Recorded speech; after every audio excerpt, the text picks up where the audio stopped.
I was going to be a primary school maths teacher. I mean, he did it live on TV in front of hundreds of thousands of people, millions, especially the players. Like, well, what did John Daly say? You can't pull fat. Yeah, as well. definitely. Like, that's why I look like I do now. What a decision, eh? Like, you can go in and... Oh, because I was guaranteed probably $10,000 for the 4 weeks.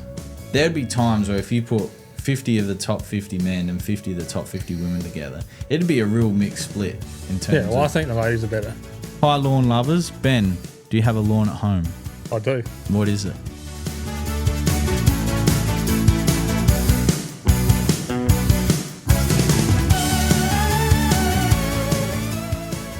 Ladies and gentlemen, welcome to episode 50 of Lawnhub Live at Lunch. 50. That's pretty... Some of us said we wouldn't even get through 10. But today we've got another special guest because Clint's still away on holidays. We've got Ben Hallam, the golf superintendent at Teacher Gully Golf Course Club. Teacher Gully Golf Club. That's it. Jonesy, how are you? Good, mate. Good. Thank you for joining us. No worries. I know you're a busy man, especially at this time of year, in the middle of summer. Yeah, very busy, crazy. With a very nice golf course. So Teacher Gully is recognised as one of the nicer clubs in Adelaide. I've been fortunate enough to play it a couple of times. It beats me up every single time I play it. I think that's because Ben knows that we're coming. Yeah, definitely. And he preps it a bit harder for us, some tricky pins. But no, well, I mean, let's get stuck into it. I'll just make sure that we got all the chats all set up because we want some questions, making sure that's all sorted. And I'm pretty sure we did get some questions come through. Might have to vet that one out, but that's all good. probably one of the boys trying to stitch me up. Vithi is. But Ben, let's start off. Who is Ben Hallam? Originally from the country. Grew up in the Barossa in Kapunda. And old man was the volunteer curator at the golf club there, so always tracked out with him and my grandpa to help look after the place. Was it Scrapes back then? Yeah, Scrapes. So I actually went to Greens the year that I finished school and left. So played on Scrapes all my life, and then to have Greens put in straight away was a bit frustrating. But and then obviously played state golf for SA. Went to college in the States in the early 2000s. Played on tour for 5 or 6 years, and then ever since then got married, bought a house, had a kid, and turf industry's where it's been since 2008 now. So wow. But I was working part time at Glenelg when I was on tour. So when I wasn't playing, I was out revetting bunkers, edging bunkers, all the fun stuff, laying thousands of square metres of sod a day. So college golf. I've written that down. I didn't know you did college golf, so we'll talk about that later. Yeah, good experience for that way. Yeah. So the next question was, how'd you end up in the turf industry? But I suppose you've been around it from a young lad. Yeah, golf's in Kapunda. Golf's all I've ever known, really. Like, as soon as I could walk, there's been a golf club in my hand. So beautiful. That's just where it's taken me. Yeah. Sometimes you just get taken to the right place, and could not agree more. Yeah, and golf's where it's at. Yeah. So.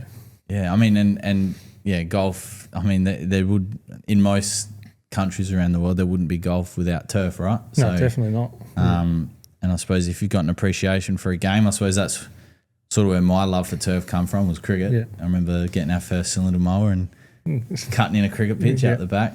But no, have you played Kapunda since they put the greens in? Yeah, I went up, I think it was 2001, I went up and played the first time, and then I went back just before I turned pro. Yep. Because there was a few doubters back in the day that thought I wasn't good enough. Yeah. So, went back up there and shot 64. So what was that, 8 under? That was nice. Because that would have been still the 18th or the 9th would have been a par 3, not a par 4. It's par 4 now. They've pulled the tee back, so 8 under. Yeah. Yeah. So, big fuck you. Yeah, basically. That's awesome. Because I was a member there for 4 years. Yeah, when it was greens? Yeah, when it was greens, I was still, how old would I be in 2006? So I don't think I was hitting too many golf balls at 6, unfortunately. No. I was probably hitting thousands. Yeah. Well, we can get back to the lawn. I'm interested now. surely Irvo or someone would have told me you'd been at college golf. I am very interested in that. So, yeah, in 2003, I got offered a scholarship to go to a Division 2 college in North Carolina, Fife University. So I got an 85% scholarship, I think it was back then, which was a big deal back then. Yeah, of course. But it still cost us a fair bit of money. Mm-hmm. But, yeah, I only stayed for a year. Yeah. College life was good, but, yeah, to come home and turn pro straight away was my main goal. Yeah. So, because I'm that part of the world and I suppose college golf, are you studying anything over there or are you just playing golf? No, you study as well, so you've got to have a grade point average of over 3. So is that good? Like, is that high? Yeah. Like, yeah, okay. So, yeah, that was a struggle. Especially when you're on the beers pretty much every night. So what were you studying? I was going to be a primary school maths teacher. Yeah, okay. So, yeah, something totally off no one's probably ever thought. But, that was probably, that was my strongest subject at school was maths. So, yeah. We use that every day on the golf course, especially with rates and stuff like that. Yeah, definitely. With, chemicals and stuff. So. And then, so did you play any like really nice courses over there? Our home track was Old North State Club, which was in North Carolina. It was about half an hour from where we were based. And that was the second best course in North Carolina at the time, behind Pinehurst number 2. Yeah, okay. So will they be Cooch Greens out there? No, bent they were bent. Yeah. But yeah, it was next level. Far out. Like there was a nice big lake left of 17 and 18. And yeah. How many of your balls ended up in there? No, not many. No. I used to be good back then. So, yeah. But yeah, that was fantastic. Got a chance at Thanksgiving, went down to one of the boys' places and got to play sawgrass.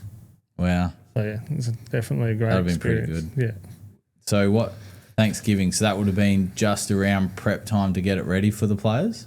Yeah, so that's 28th of October, Thanksgiving, 30th of October. So, did they do the rye overseed by then, or...? No, at that stage, that wasn't an interest to me. Yeah. Oh, of course, yeah, you're too busy playing golf, yeah. Too busy drinking and playing golf. Yeah. What'd you get on 17?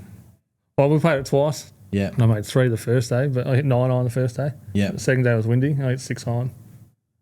Yeah, still hit in the water, but yeah. So totally different when the wind gets up. Like it's a brutal golf course. Yeah. Because I mean, you look at photos and you look at TV, everything's different in photos and TV, but is it as small as people think, the green? It looks smaller than it does on TV. Because you don't realise how big the water carry actually is. Like it's only 110 yards, but it feels like it's 160 yards. All right. So I suppose that at the Players last year when that guy shanked it into the tree, that's a pretty bad hit. That's like 40 yards right of the green. It's horrible. So I guess to you Saturday hacks out there that are watching, even the pros can do it, right? Yeah, definitely. I mean, he did it live on TV in front of hundreds of thousands of people, millions, especially the players. Like, yeah, right. That's so. What do you remember? I mean, cricket stats for me, I remember little things like that. But do you remember what you shot around Sawgrass those 2 rounds? I think I shot 79 the first day, and I think I 89 or something the second day. So it's tough. Oh, it's brutal. Yeah, I haven't played in wind probably that strong around a course like that before. Yeah, it's good fun. Yeah, so Sawgrass, and then I suppose you just go. It would because again I don't know how college golf works, but do you play as a team and go to other colleges' courses and stuff? So they have, I think, the first semester. So when I got to the States, like coming all the way from Australia, I'm thinking there's only going to be 5 or 6 blokes on the team. I get there and there's 25 guys fighting for 4 spots on the team. So I'm not guaranteed a spot on the team. And I'm freaking out. And I'm like, I haven't come all this way for that. So the coach is like, we've got a 7-round qualifying. And the top 4 players are guaranteed in the first 3 tournaments of the year. And then after that, we'll decide. So there's me, jet lag, first round, 7 over. Yeah. I'm 8 back already after round 1. And I'm like, this is probably not going to go too well. Yeah. And I think I was 12 over with 3 rounds to play and I ended up winning qualifying by 12 shots. Jesus. So I got it back to even par. Yeah, and coach was like, you're in the team for the whole year, don't worry about it. So, which was handy.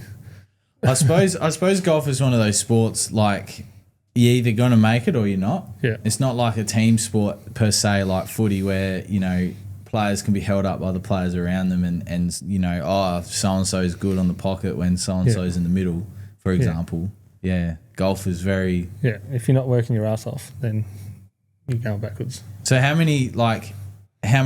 so what would a day of college golf look like? Wake up, got a sore head.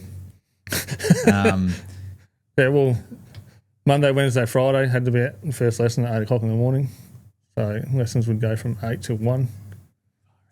And most Monday, Wednesday and Friday we were sleeping in the lesson because we were still drunk. Yeah.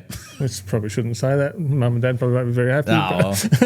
Is what it is. Whatever's done is done, right? And then, we'd go have lunch at the cafeteria and probably get to the course 2 o'clock in the afternoon and just practice until dark. So, 5 or 6 hours. That's great. And we were most mornings the coach would want us to go to the gym for half an hour, but me and the gym don't match. No. So. Well, what did John Daly say? You can't pull fat. Yeah, as well. Definitely. That's why I look like I do now. I mean, he won majors around the world, so definitely he made his millions as well. So I suppose going from that, coming back to Australia, turning pro. What does turning back, it was 2005. I turned pro, yeah. What does 2005 pro golfer look like? So you come back, you've turned pro. Yeah, I had to go to Q school first, so I had to go to first stage Q school. And is that here? Can you do that here in Australia, or you got to do that over in the States? No, that was I just played here on Australasian tour. So Australasian tour school was at Ranfurly in Victoria. Yep. 3 rounds, top 40 got through to the second stage. That was the worst weather I've ever played in. I think I hit one driver for the whole week because the rough was like 3.5 foot high. Jesus. It was brutal. Yeah. I shot 16 over. Yeah. For 3 rounds.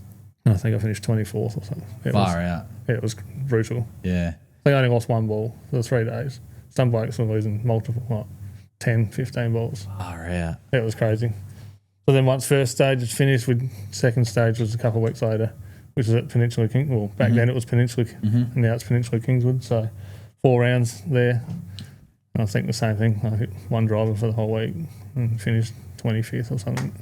Yeah. So get my card, which was back then, they had a lot more events than they did a few years ago, but now they're starting to get a few more events. Yeah, well, I have noticed that, like, even with the introduction of Live into Australia, I have found that the DP World Tour is making more of a conscious effort to pump up the event here, the couple events here they got here in Australia, and obviously the Australian Open, the last 2 years especially, has been broadcasted. It hasn't been sort of put to the side. It's like, you know. Yeah, definitely. And the women's golf as well. Yeah. Like you just look at the talent of like Nelly Corder, for example. She was here in Australia not too long ago, but like... Well, 2018. Yeah. 2019.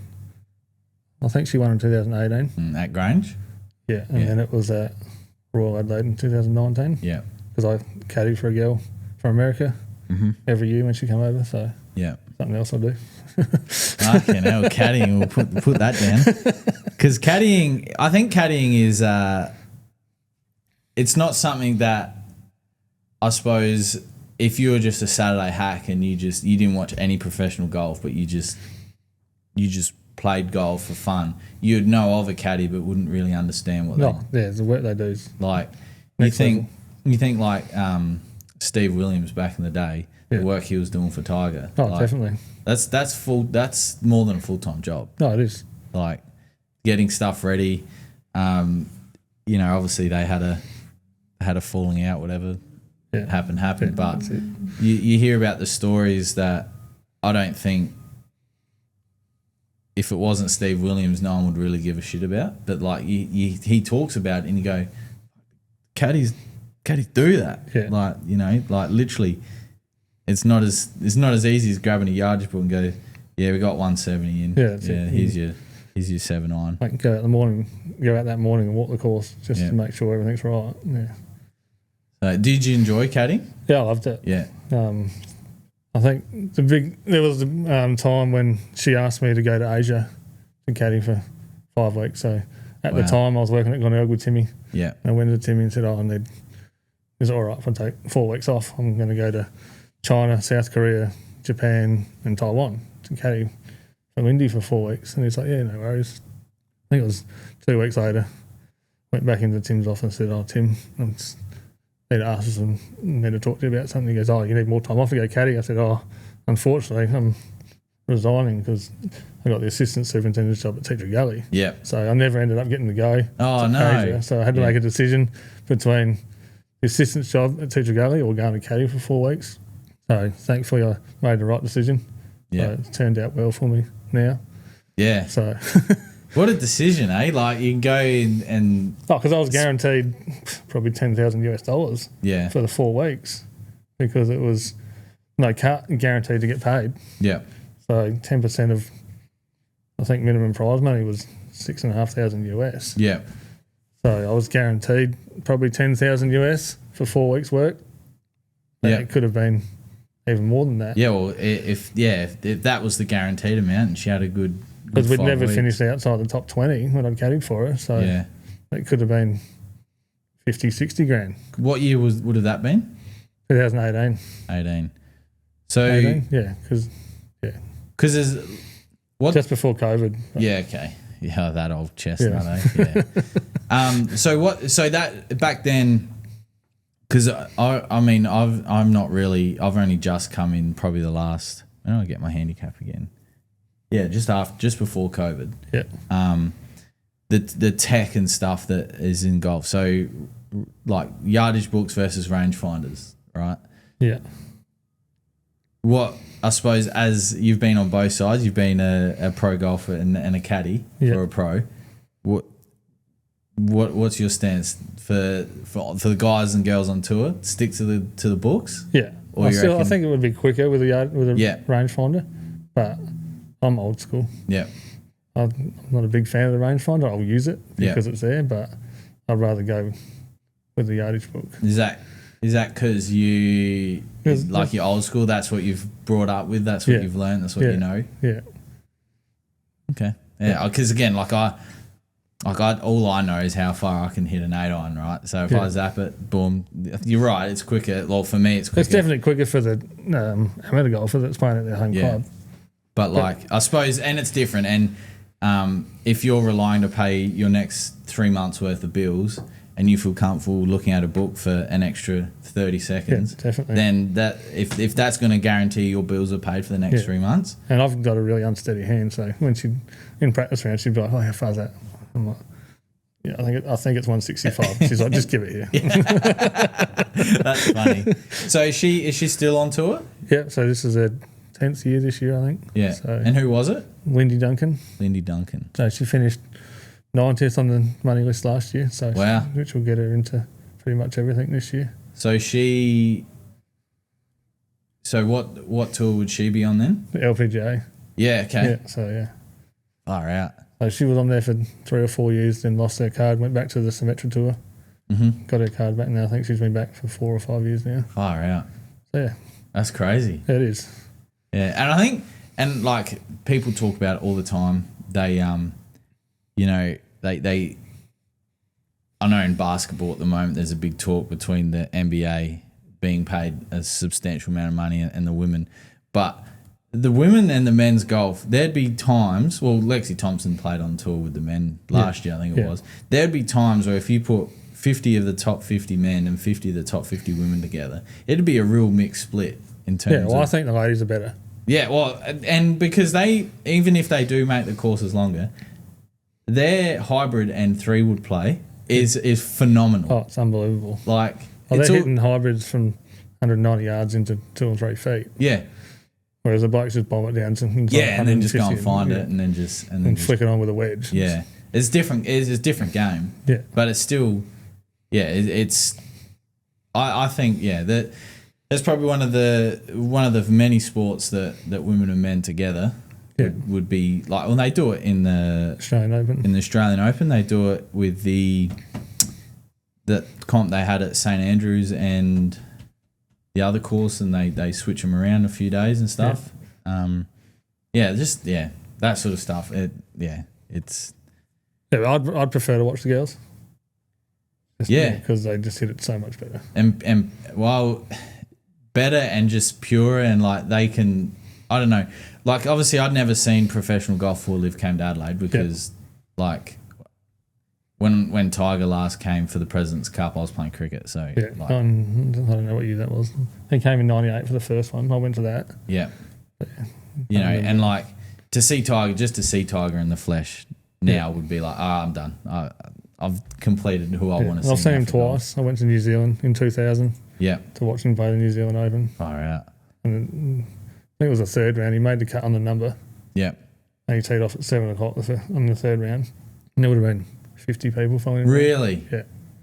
Silly. No, it was crazy. It was great. I mean, that was, when did you say 2000? Yeah. So that I think it was 2000. So he'd already won four majors by then. Then he had his 2004 run. Yeah. So just before his peak. Yeah. Yeah, it was awesome.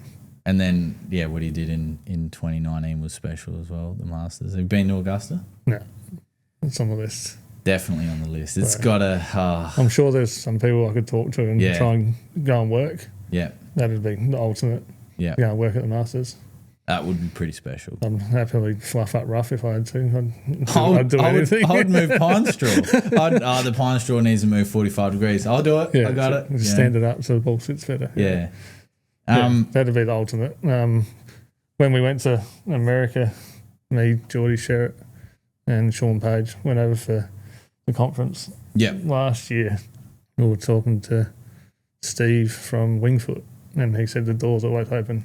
Yeah. He come and work at Wingfoot for the US Open in 2020. Wingfoot, because that's full power course, isn't it? Yeah, in 2026, I think it is. Yeah. So, that was an experience talking to him. Because when did Bryson win his at Wingfoot? 2018? Yeah. So, just before, because there was no spectators. Yes. And during COVID, so it must have been. So the rotation, would be 2026. I think it's 26. Yeah, that sounds right. Yeah, yeah, that's full power course. That's correct. They spray the whole course wall to wall with Primo every week. It's crazy. That's like, obviously, you guys at home and in the pages to see like growth regulator all the time. Like, you're talking about, a 50 square metre lawn, you might be using, depending on your lawn variety, 6 to 8 mil of Primo or Astro, and these guys are spraying the whole course. Well, we spray fairways through the growing season monthly. Yes, yeah, of course. Well, you need to, especially with the GDD days that Adelaide's having over the next 2 weeks. You almost have to half it. And I'll just go monthly. Just we're too busy for me to go growing degree days. Don't have the staff to get it out. Nah. Yeah, and I suppose that's the other thing as well. Like, even though Teacher Gully is a very nice golf course, and I do always genuinely feel like it is a privilege to play there. It's unfortunately not the top of the top, but it's still a very nice golf course. Like I with found what we've got with our resources. That's what I was getting to. With what you got, like your staff, like that time I come picked up the balls, the staff were friendly, they were nice, they were they seemed to be working and wanting to do it. As the super, I'm very lucky. Yeah. We're a pretty not old, but we're an older group. Mm-hmm. We've got one bloke under 40. Yeah, wow. And he's only been there for 18 months. Yeah, okay. So very nice. Clint has a question here. Oh, this will be good. I'd be interested to know Ben's thoughts on assistant superintendents being overlooked for superintendent roles at their club when they come up. Should they be getting first bite at the cherry? That's a tough one for me because, when Ivan retired, I still had to apply for the job. Had to do which I still think's the right thing to do. Yeah. Right, because even when in my previous job, if the top job of a store, like store manager role, come up, there was no process of going, that's actually closer to home. Yeah. Can I put my hand up for that? And it was definitely. like, no, that's not how it works. Yeah. I think, as you just said, you had to apply for it. I think that's definitely the first step in the I had to do a full presentation to the board, so it was a full interview process. That's brilliant, because then at least it gives you an opportunity. Yeah. And it also means that the club acknowledges or recognises, he's interested. Okay, that's cool. He knows the course. But go on, sorry. So that was the main reason for my move, because Ivan had been there for 33 years and when the job came up, and the assistant's job came up, I'm like, well, here's a window that I've probably got to learn under Ivan for 3 or 4 years, and then hoping one day that I'll take over from Ivan. So for the club to come to me first and say, are you interested, before we advertise, we still want you to go through the whole process, and if you're the right person for the job, then you're going to get the job. Yep. But obviously my presentation was good, so they thought that I was the right person. I had Ivan's backing the whole way, which was nice. Yeah, that is nice. So it's always good to have someone backing you as well. So yeah, I mean, the course looks fantastic. No, it's a bit dry at the moment. Well, yeah, but I mean, we talk about, or even at the season launch for Water Pro, we talked about conditions and stuff like, and how they attack conditions in Europe. If it's dry and there's no rain, well, that's what it is. That is what it is. That's it. And I think in Australia we have obviously a climate that is similar to that, but Europe also gets a lot of rain, so they can recoup a lot of their stuff. And sometimes in Australia we don't get rain for extended periods of time. And I think, unfortunately, we're just sort of become accustomed to nice conditions 365 days of the year. And when something goes off for a while because the conditions are suited to a certain disease or a certain pest, everyone throws the toys out of the cot and fucking, and we see it every day in the questions, like, lawn looks so good, what's changed? And you ask a few simple questions like, man, your lawn's it just needs time, man. Europe's even the open, like there'll be times where the only green thing in the open is the greens. Yeah, and even they're not super green. No. And they're holding major championships. Yeah. And when it comes to, Saturday hacks, it's like, oh, come on, man. But then what the Saturday hack is usually seeing on TV, that's what they expect these days. And football grounds are the same, cricket grounds are the same. Every sporting facility that's turf. Yep. If they see it on TV green, they expect it to be green for them too. And the reality is, the places like the MCG probably have 60 groundsmen to do the surrounds, the ovals, and they had a power problem this year. Yeah. They had to deal with it because as we know, the polar in Australia is becoming more resistant than anywhere in the world. It's out of control. And that, like, power is a fascinating subject for me because there's different things you can try. There was a study that just come out. I need to source it because it was quite interesting. But like the change over the last 10 years on mode of action groups becoming less and less effective, and it has shown that people were sticking to the one thing that they know had been working. So instead of trying anything new, and now there's this drastic need to find something new, or you go Europe's approach and go, just run with it. Guys, you've had 50 years at it. Yeah. The world's changing. I've probably got 10% power in some of my greens, maybe more in a couple of the others. If you can manage it all right with pack clay, it sits it on its ass pretty quick. Yeah. Especially at the high rate. Yeah. A bit of Earthafon for seed head reduction and primo as well. So between those three, I'm controlling power pretty good. Yeah, and I mean, I think, and again, like you just touched on, people see it on TV. I think what we see on TV is there'd be power in every green in the world, probably. Yeah, within reason. Yeah, right. If someone has a tournament, like a big world class tournament, they're gonna be spraying iron. They're gonna be juicing it up. So the power's still there. You can mask it. Yeah, you can mask it, and you got to remember, on TV for a major tournament, they got 4 days they need to mask it for. Yeah. 4 days for the TV, and then after that, hold on, boys and girls. All right, we're just gonna have a little break, and then poof, the seed head comes back. And, I just wish someone could develop a herbicide that's based around anthracnose. Yep. Because that works wonders on the power. Yeah? Yeah, it's fantastic. Yeah, okay. Like if I spray shortstop and there's a bit of anthracnose floating around, smoked. Yeah, okay. Has it got like regulator in it? Anthracnose. Yeah. No, as in like the stuff that you're spraying for it, maybe. Shortstop, shortstop's got regulation. Yeah. So, yeah. But yeah, when anthracnose is around, the power just melts out. Just struggles, yeah. So I've got hardly any power at the moment. Yeah.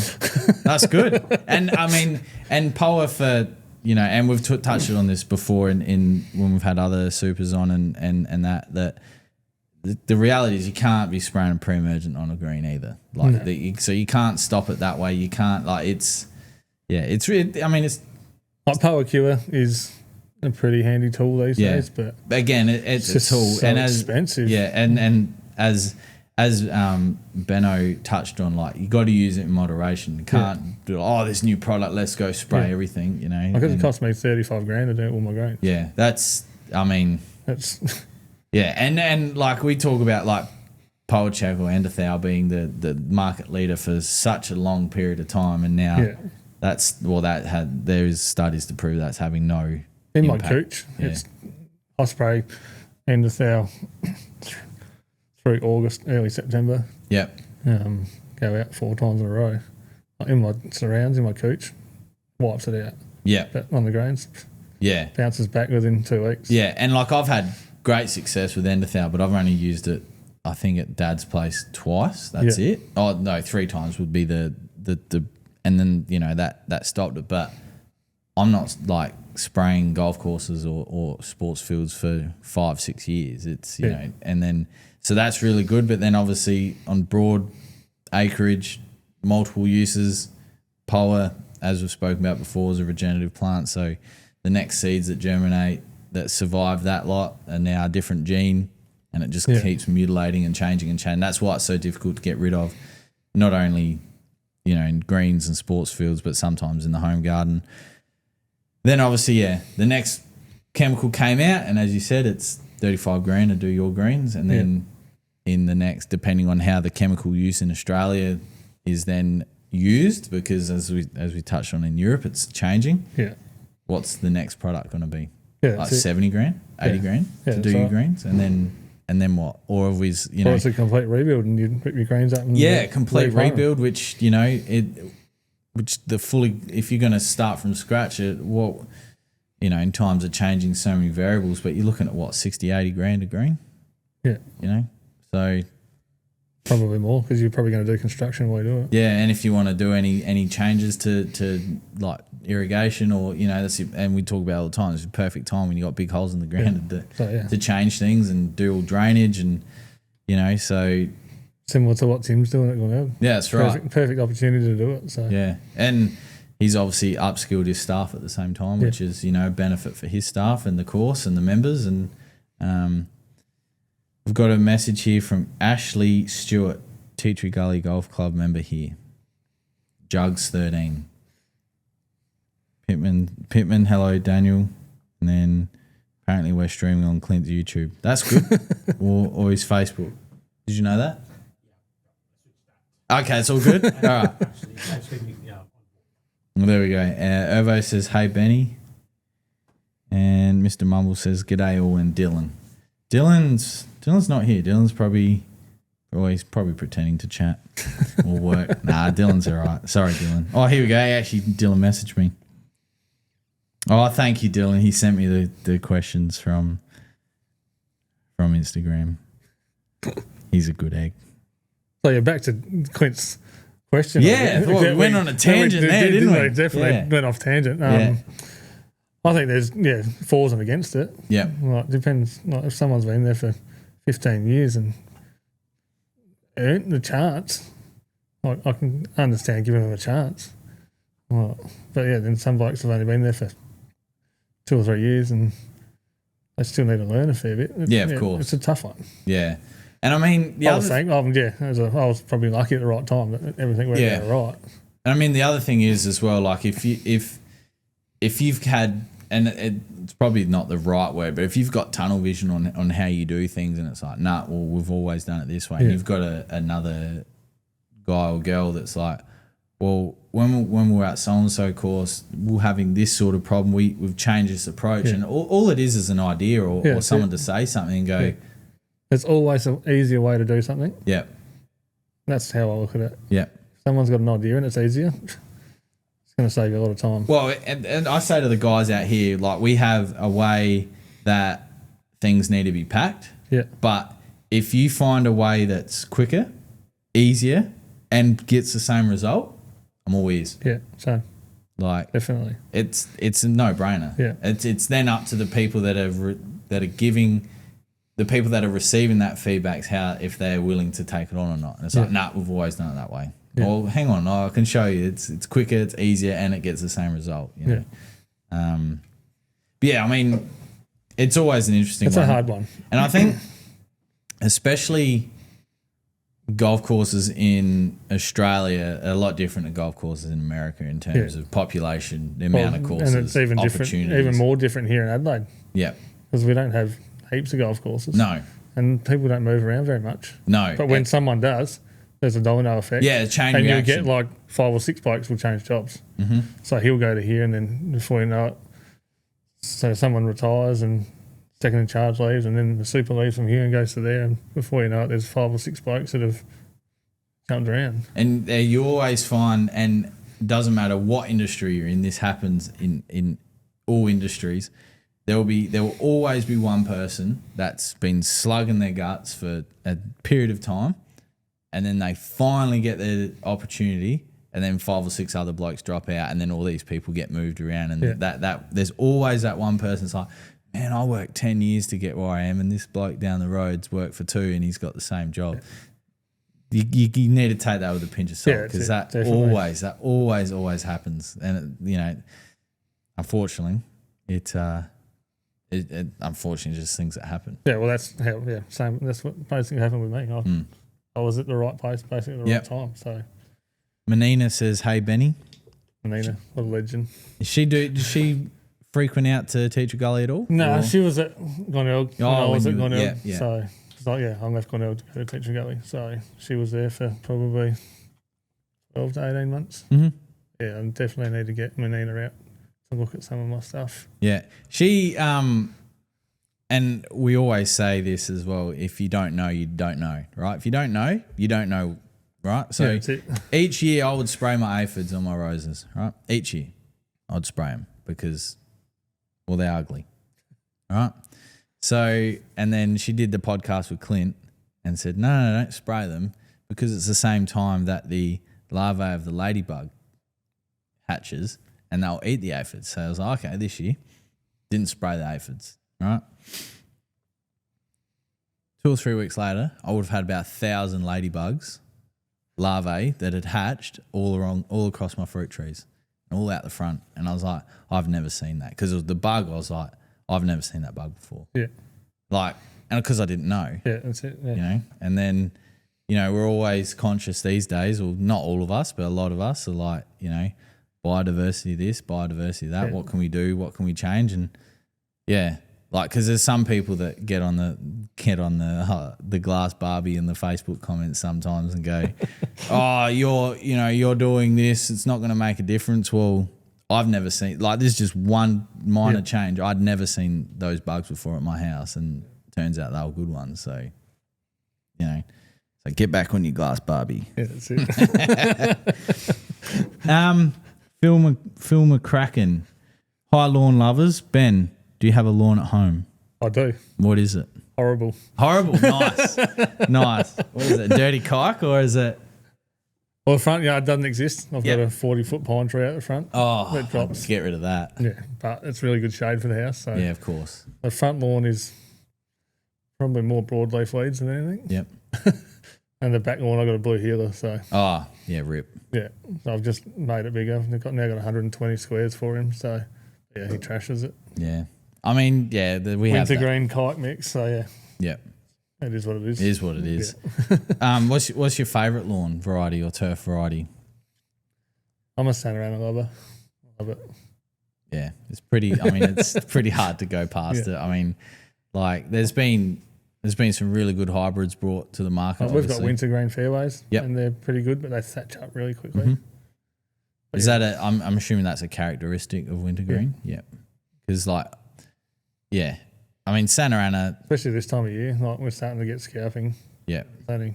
Because we've had, and the other thing as well, despite not having a lot of rain, we've had some real humid conditions recently, and obviously humidity in Cooch loves it. Yeah, and all our rain's been coming in big downpours. We had 5 days of rain in December, and most of them were 7 mil. Yeah, so perfect.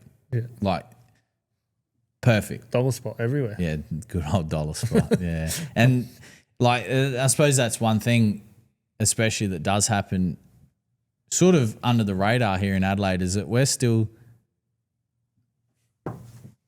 susceptible to the same diseases that they get on the east and east coast and up north. Yeah. You know, it's just different, and it happens so quickly. Whereas, you know, up in Queensland, it could rain for 2 weeks. Yeah, that's right. And then the sun comes out. Yeah. Well, for us, it'll rain for a day, sun will come out. It'll rain for 2 hours, the sun will come out, and 90% humidity for a window, boom. Yeah. Dull spot. Everywhere. Yeah. Pythium. Rampant on the tees. Anthracnose. Like, boom. It's just different. And sometimes, and actually, Tim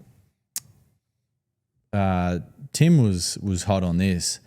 He was like, well, I don't want to go out and spray if I don't need to. Like, if I can time an application around weather, which sometimes doesn't always work, then I haven't wasted, you know, an application of a said fungicide for 6 or 8 months. I don't think I sprayed a fungicide from April till November. Yep. And then I sprayed 3 fungicides in 4 weeks. Yeah. And like, even if you did put some form of preventative down, sometimes that, depending on the conditions and the mode of, and we've talked about this millions of times, but the mode of action and making sure that you always mix up your fungicides, especially, and you know, it's always a guessing game sometimes. Yeah, it is. You know, take an educated guess sometimes. Yeah. Well, especially when there's a Christmas break. Yeah. When you look at your turf and it's starting to deteriorate and you're like, shit, I can't send a sample away to get it guaranteed what it is. These are the symptoms, we're going to go with that, and you could be totally off. Yeah. So you've got to take a pretty educated guess sometimes. I mean, thankfully we made the right guess this time. Yeah. I mean, most of the times, if you've, and even if something does go wrong, at least then you can go to whoever that you need to talk, or whoever you report to, like, hey, so-and-so, this time last year this happened, so we believed it was the same thing, and it wasn't. It was actually something completely different. Like, sometimes, like, there's always, I think there's always got to be some form of data behind a decision. Yeah. Can't just go out and do things on a limb. Yeah. Like, we looked at the symptoms that we had from the anthracnose and pythium that we had in the grains in April 2 years ago, and it looked exactly the same. And it's like 2 days after Christmas. Yeah. We're like, this is way too early for this. I said, but what it's showing, so we've got to go with it. Yeah, that's right. So, and yeah, it's crazy, like, you know, Well, you don't realise how much you actually rely on those soil samples sometimes. Absolutely, yeah. And I mean, we talk about soil sampling all the time, like, and doing the same thing consistently for such a long period of time, and then all it takes is sometimes some chemistry in the soil as well, like, changes, and then it's like, well, I've put all this down and now I've got disease. Well, yeah, that's because your soil chemistry's changed, the nutrient uptake's different. Now you got all this excess nutrients here with the rain and your water, like, so many variables. Yeah, definitely. And soil test is important. We still need to do one at Clint's house. Yeah, to try and revive his concrete back lawn. Like, God. All right, so we've got a couple more here. The Santa Ana, like, that's what I was saying. Yeah, a lot of new Cooch hybrids. Obviously, we got Tiff Tough out the front here. That caught so much sand. So I'll get back to that. But everyone that's been asking us, when is the next lawn reno or lawn series video coming at Lawnhub HQ? Tuesday, is he?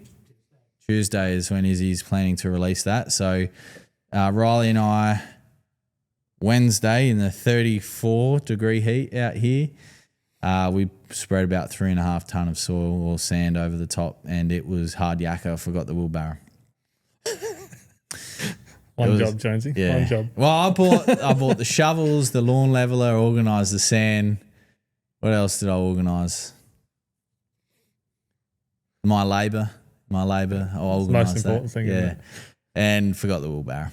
and it was hard yakka. But we ripped up the turf on the little lawn area that we touched on the first episode, where we were having some trouble, where we had green around it but nothing in the middle. Dug it up. You have to see what we found, and my conclusion. But I think it'd be a good little series. The green is starting to come through already. Like, we put in some areas like 20 mil of sand down because it was like. And I thought, we've got some good weather over the next 2 weeks. Let's just nuke it and go from there. And it's already starting to come back through. Like, it's crazy. It's only had 2 irrigation cycles on it since then. So I spent 3 days, 2 irrigation cycles. But and then we've actually found another, not a problem, but it's going to be something that we're going to have to deal with. But that'll be in the next episode. So keep your eyes peeled. I reckon some of you will pick up on the issue that we're going to run into anyway, because some people watch our videos with a fine-tooth comb, and I'm not sure sometimes whether it's to our detriment or to our advantage. All right, Logan Pemberton. G'day, Adam and Ben. Hello, Logan. Applied roots and shoots plus wet together. Didn't get a chance to water it in until 2 to 3 hours later. Did I let it dry too long? Maybe. Depending on how much wet you put out. I can't be too sure on that one. We advise to water in wet straight away. Look, if you do start to get some off colour, just pump some more water into it and just monitor it. But you might be right. I've seen mixed results. Yeah. But we haven't watered in a fairway for a couple of hours, and sometimes it's burnt, sometimes it hasn't. Yeah. So it also depends on what the weather's like. Yeah, that's the other thing I was going to say. It depends what the weather's like. Was the lawn already wet? Was it, if the sun's pounding on it for 2 hours? Was it 34 degrees and it was a good idea to put some sand out? Like, will Monument herbicide kill crow's foot? I'm pretty sure it does. Yeah, I'm pretty sure it's registered for that. If it's not registered, it knocks winter grass if it's not become resistant to it. I'm pretty sure. Well, crabgrass, crow's foot. Yeah, crow's foot's on there. That's good for kite. It's great for kite. It's bloody brilliant for kite. In moderation as well. We spot kite with Monument. Yep. Yeah. Monument and Drive. Drive is quinclorac. Yeah. Yeah. Yeah, that's... You're all over it, Jones. Yeah. You know all your actives. You're a legend. Quinclorac smokes kikuyu. Yeah. Especially when you mix them together. Yeah. I remember and I always get taken the fucking piss out of me for this, but like, I remember reading a study about quinclorac, and I was like, I'd never heard of it before. And I was like, oh, what's this product? And then like in Australia it's like, oh fuck, quinclorac. Like, Jesus, can't be using that. But then in the States it's like a staple for them. They're out of control. But then like there's things that we use in Australia that the States go, can't do that. What do you mean? Like, but using it in moderation, correct PPE, correct rates, like, I don't know how much more simpler it can be sometimes, but keep your records. Yeah, that's it. Yeah. You do everything by the label. You shouldn't come into any problems.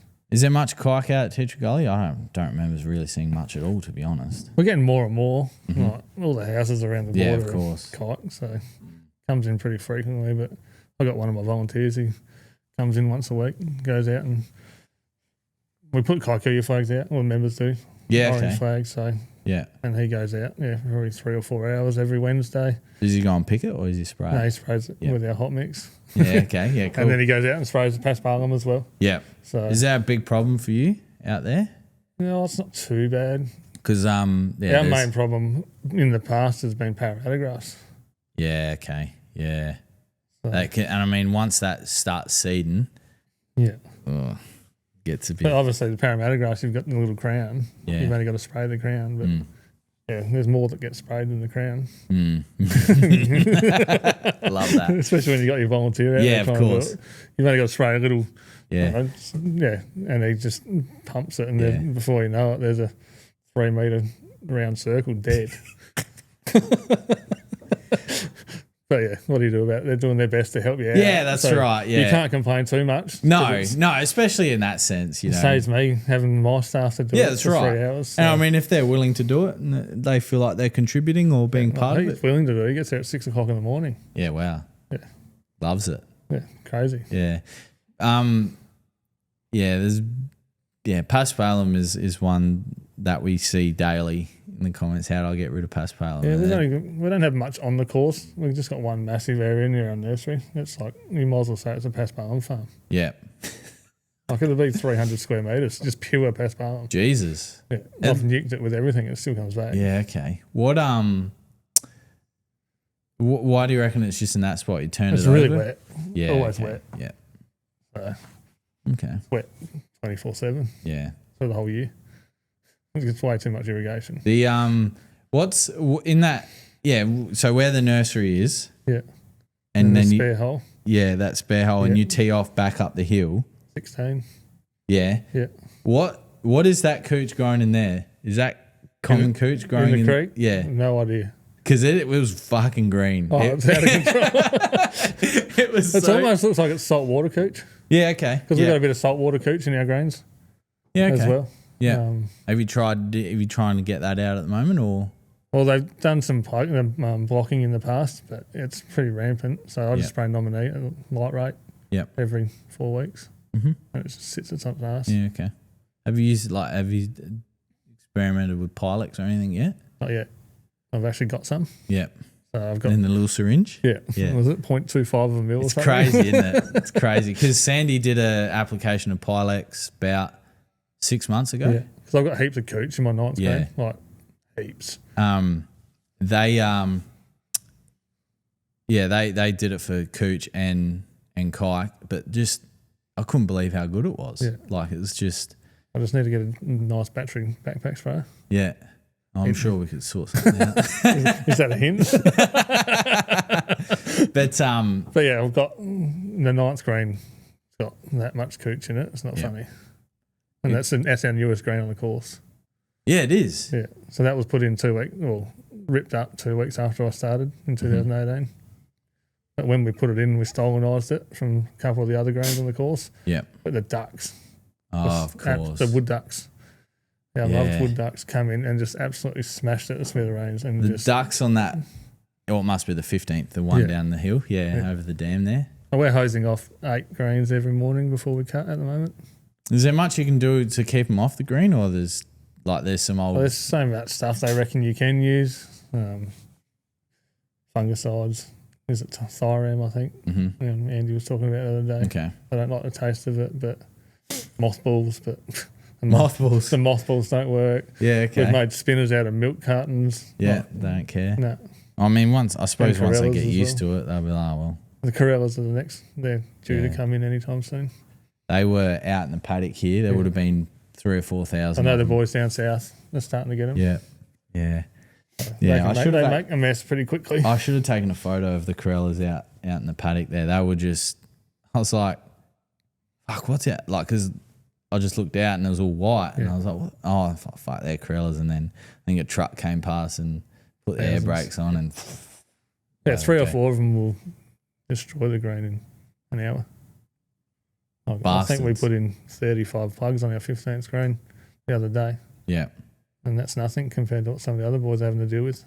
There's 3 holes especially at Sandy that get peppered from them each time. It's the same greens. There's no sharing. Ours is the same. It's always the 15th and the spare every time. I'm sure there's a reason to why they. We're assuming that the 15th because it's near the water. Yeah, well, that makes sense because the 2 that really get peppered are the ones by the water. Yeah, which would be 4 and 5. Mm. And 13, is it? I don't remember. I haven't played Sandy for a long time. Oh, it'd be... you change the order around again, so I don't know what's what these days. 5 and 15 these days, yeah. 15 back. Par 5 down the back. Towards the Sandy Creek Hotel. Yeah, that's the 5th now. Yeah, okay. Yeah. We're swapping around again. Yeah, swapping around again, yeah. But yeah, they're... haven't seen them yet, but they did get some grass off of Timmy, the last green that they pulled up. So because course director was talking to me about, we need to get some more grass. I've got now, we've got to make the most of it. I'm like, I'll ring Tim on Monday. And then I saw their Facebook post and it was written up 8 and 9. I'm like, fuck. Yeah. I think 16 pallets Sandy took, I think. Oh, that's handy. I'm pretty sure. Pretty sure that's what the memo said. So, yeah, I've got in line for the next lot. Yeah. Well, we may as well, right? My nursery's non-existent. Yeah. It's one thing that we don't really have at the Gully is a decent turf nursery. Yeah. So I dread the day that something happens. Yeah. And I've got nothing to replace. We had vandals come in. Yeah, Eva was saying on the scooters. Yeah, with e-scooters. Thankfully, it wasn't too bad. We probably did 200 or 300 plugs. Yeah. But most of it covered over. Thankfully, it was before Renos. Yeah, okay. So we got away with it for 3 or 4 weeks, and then you just hope if someone does come on the course, just stick off. You can rip up anything but the greens. Yeah, that's it. Or if they're going to do one green, they can do my ninth green. Not asking anyone to do it. No, not at all. No. Oh, that's funny. Phil McCracken, Adam. Oh, Phil. Yes, I'm so glad that Phil, you've responded. I have to own to my fuck up and let you know my email was at fault to the emails haven't been sending.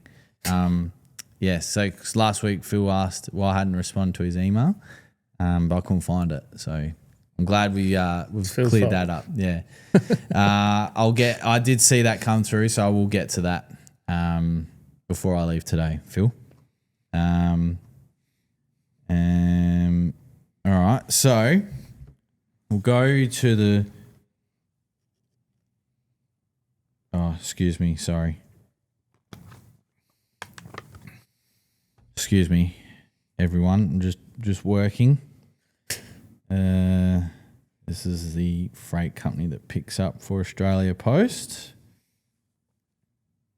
While I'm doing this, is there any projects that you would like to see happen at Tea Tree Gully, or doesn't necessarily need to be like to a green or a fairway, but like, is there something that if you were to leave or retire, depending on how long you're there, you go, oh yeah, Ben did that, or I did that. Like, is there anything that you'd like to do at the Gully that has your name on it, essentially? I'd like to rebuild a lot of the course, but our main complaint that we do get is the condition of our paths and our bunkers. So to leave a legacy behind of having better bunkers, like our pathwork is undergoing work now. Yes. We're putting in the geohex most of the place, and then pavers around the tees. But yeah, our paths are horrible. They were using bark chips as paths at one stage. Yeah, and they wouldn't last long. And you couldn't get a free drop either because it's not artificial, supposedly. It's a natural surface. Yeah, bark chips, and they've gone through a wood chipper, yeah. And they end up on the green. They go through the green as well. But yeah, I've tried to reduce a lot of the sizes of the bunkers since I've been there because, we've only a small staff. The last thing I want to be doing is breaking bunkers for 5 hours on a Friday morning. We've probably reduced the size of 10 bunkers already. There's plenty more to go. I've still find them, so. Yeah, so do I, don't I? I always find the wrong ones. Yeah. So. Yeah, okay. Yeah, and I mean, like, obviously, if you've got abundance of staff. Yeah, so like, if you've got 15 staff, you can maintain your bunkers to a decent standard. Yeah. Like, whereas I've got 7, including a full-time mechanic. Yeah. So there's always someone away. Yeah. Most of the there's always someone away. Yeah. Always. Like, even though there's only 6 of us apart, then one bloke's been there for 25 years. He's got 4.5 months long service leave. Of course he does. Yeah. So he's going to come to me at some stage and say, I'm going to take some time off. Yeah. Yeah, that's right. And then, I think apart from the 2 new guys that have started, everyone's been there. I've been there for 6.5 years, and Quinn has been there for 5 years now. Yeah, okay. So. I've got a question from Vithy. Favourite hole at the Gully? 15. One with the water. Oh, now that we've done the new dam wall. The new dam wall looks the really new dam good. wall so much. Yeah. One of our members, Justin Machota, JLT, he did that. Fantastic job. Like, it's so a much nice touch. So much better than the old permapine logs that were there. Yeah, well, I mean, I think just like most things that are built out of wood and exposed to the elements eventually will have its time. But the rock looks looks great. And then great. Probably 7 after that. I've got left 95 bunkers. Oh yeah, yeah. 8 bunkers or something. Yeah. The only hole that's really bunkered goes down on the hill. Fairway. Yeah. The only fairway bunkered hole on the course. Yeah. Doesn't blend in with the rest of the course, but it's a good hole. Yeah. I mean, it is a very nice course. Those of you that have interested in playing one of the courses in Adelaide, if you're ever over here, definitely. Just bring your chainsaw with you, and there's plenty of gum trees. Yes, plenty of gum trees. It's you hit good shots off the tee, you'll be rewarded. You hit good putts, you get rewarded. And I think at the end of the day, that's all you can really ask for. Yeah. If you hit it in the trees, if you hit it in the trees, you'll be playing with trees all day. Yeah. It's short though. That's the thing. I played yesterday, and it's short. Yeah. Okay. I had 100 metres into one of the par 5s yesterday. Yeah. Okay. Yeah. Yeah. I mean that's it was. And you play with me. Nudgy. I don't hit it that far. I think though, again, you hit a good shot. Yeah. If you're using the conditions, if it was windy and you're down breeze, you hit a good shot. Yeah, I don't necessarily. I mean, being an ex-pro, the rollback of the golf ball, how does that sit with you? Oh, something's got to change. Yeah. Like it's ridiculous how far they're hitting it these days. So, we got a young bloke at the Gully. I thought I used to hit it. I used to hit it long, but he got me covered by country mile. Yeah, wow. And I mean, like you look at they either got to do something to the ball or they got to do something to the driver. See, I feel as though, and I can see both sides of it. If they do regulate the driver right, and someone's just bought the newest version of whatever, I can see that. Yeah, definitely. Like I can go like, oh well, especially how much they cost these days. That's what.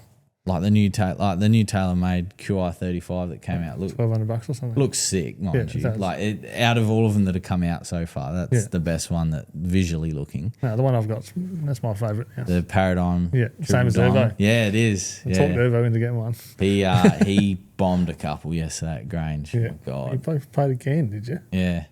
No, I played for the first time and Evo's played again. But no, it was like even Grange was. Like it was blowy, and so you down breeze some holes. Yeah. It was a composite course. Some of the holes were shortened as well because of work that was happening and stuff. But again, value for shots. You hit a good shot off the tee that were playing the proper length of the hole. Value for shots. Yeah, you hit a good shot off the tee. You've met with fairways like at the Gully. You're in a good spot. Like yeah, I thoroughly enjoyed myself yesterday, actually. You must have played good then. 79. Yeah, there you go. So what's that, 37? I had 36, but again, because of the composite course and some of the holes would change, and it would have probably been maybe a 34 or 33 point round with the changes, like with the slight modifications, but my golf said 36, so I'm going to take 36. But and the old man come out, he had 41. Oh. So I played Monday and Thursday. I played twice this week. Yeah. So. But I pinched a nerve in my hip that was sending a big pain down the whole of my leg. I had a remedial massage on Tuesday in the hopes that I was going to be okay yesterday because I couldn't walk Monday afternoon. And I got up and I could play. Like I was like, yeah. You're excited. I was excited.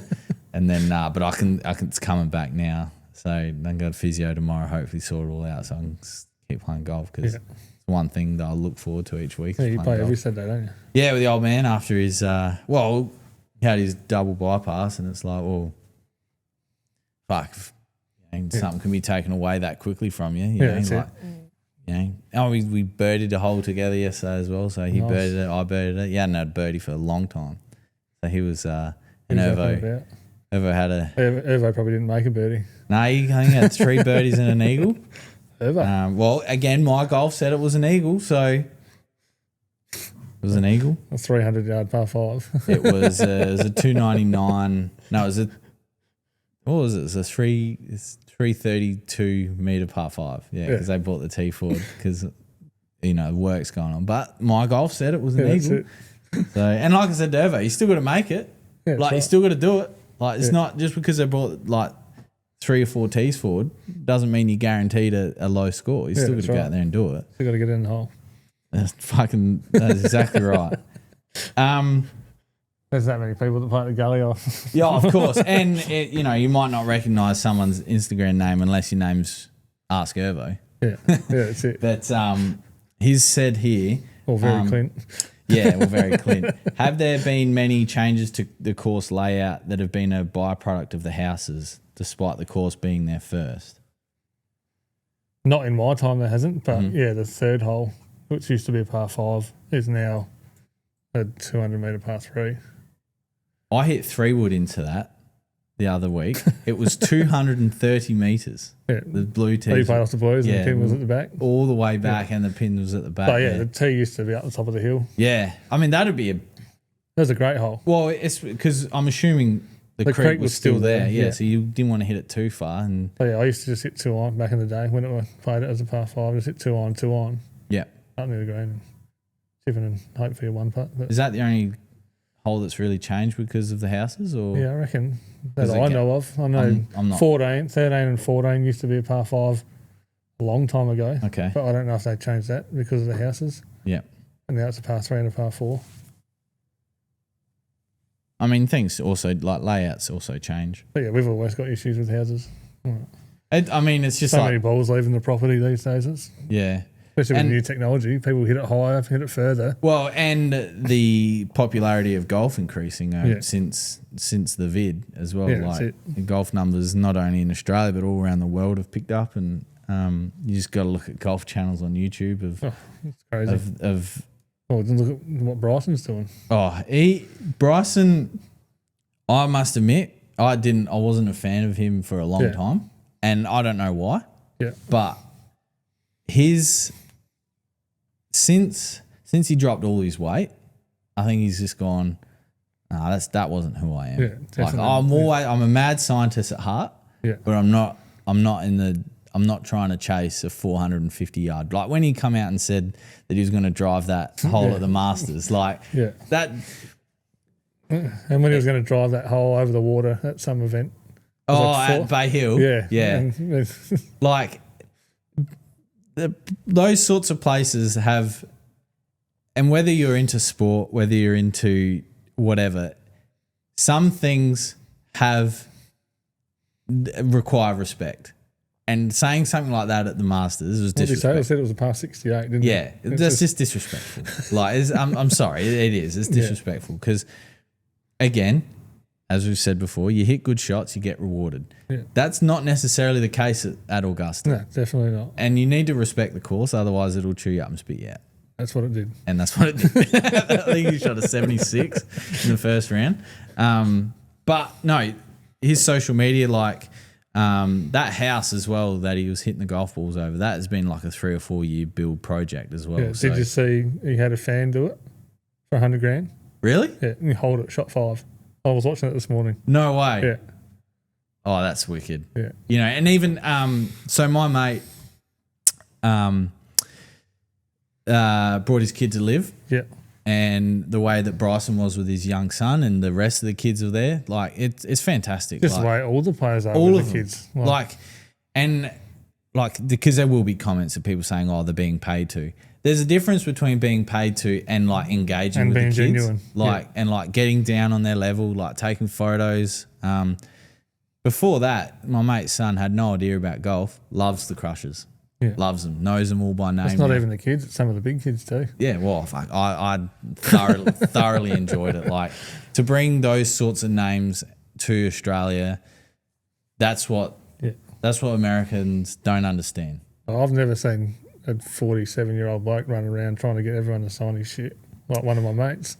It was hilarious. I might have told you this, but Dad's a massive Ian Poulter fan. Yeah. Have I told you this story? Yeah. So last live, Dad's massive Ian Poulter fan, die hard, would ride a cup, anyway, we were on the 18th and I can't remember, but the last group. Oh, that's right. Because on the last day in Live, they start 2 groups behind, they do, so that the players were starting to come by, and obviously, as you know, in the tournament, the 18th hole starts to get busy, and it was really busy, and we noticed the carts coming in. Anyway, there were so many people that behind us, Ian Poulter was stuck in his cart because there was so many people there trying to watch the 18th, and then before they went off into the playoff. And I was like for the TV screen, I said, Dad, there's Ian Poulter, right? He would have been up and about, wouldn't he? And Dad turned around and he's like, that's fucking Ian Poulter. And Dad goes up and he goes, Polt, sorry, man. He had a Majestic shirt on. He's like, can you sign it? And he's like, yeah, man, just stick at the back of the buggy, and while we're coming through, I will go behind the rope and I'll have a chat to you. Like, there was thousands of, as you know, there was thousands of people there, and Pulse was just like, yeah, man.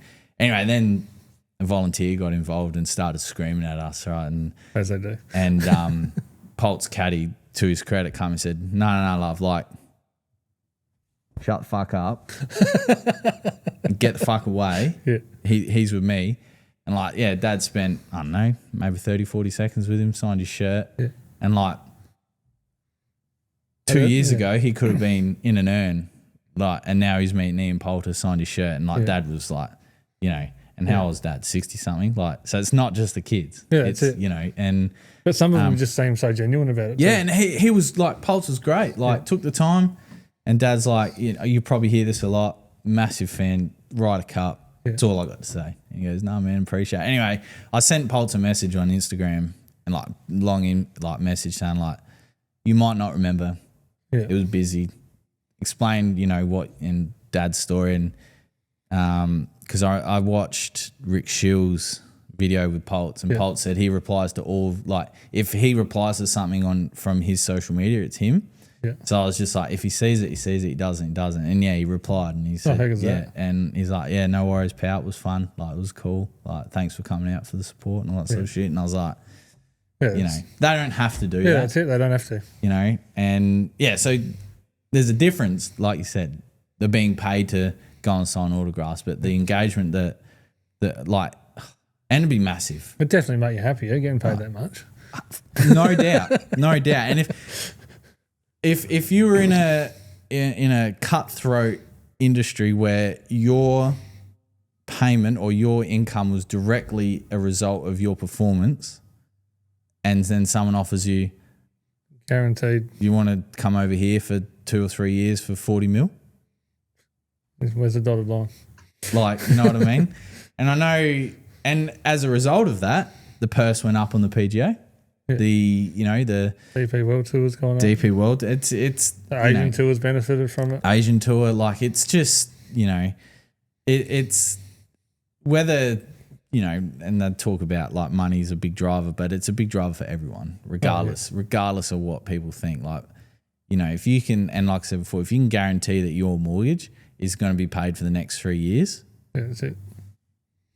You're right. Yeah. In such a cutthroat environment of like, well, if you don't make the cut this week, you're actually probably $8,000 out of pocket because of expenses. I've been there, done that. Like, you know what I mean? Like, you know, and I think that's what, especially the media doesn't ring your parents and can I borrow some more money again? Yeah, you know, it's no brainer, especially like with you know, especially golf, cutthroat. It's not like footy where if you get injured and you're on an AFL list, you're still getting paid. If you're injured, you got nothing. And you got nothing, and you haven't got savings or you haven't got endorsements from sponsorships, which a lot of the young blokes will, you know, will get. I'm assuming a set of clubs, and you know, they'll get fitted. They don't have to pay for it. They get their balls, their hats, their clothes, but they don't pay the bills. No, that's it. You know, no, I think what Liv's done, especially in Australia, brilliant. Yeah, like definitely. And that's what Greg Norman's vision was, to bring professional golf back to Australia. He's definitely done that. You know, and you got people like Brooks Koepka. Was he 5-time major champion? Phil Mickelson, which is 6-time major champion. Sergio, which won. Ryder Cup. Yep, Ryder Cup legend. Most points in a Ryder Cup. Yep, you know, Bryson, now he's got 2. Yeah, and now Rambo. Fuck.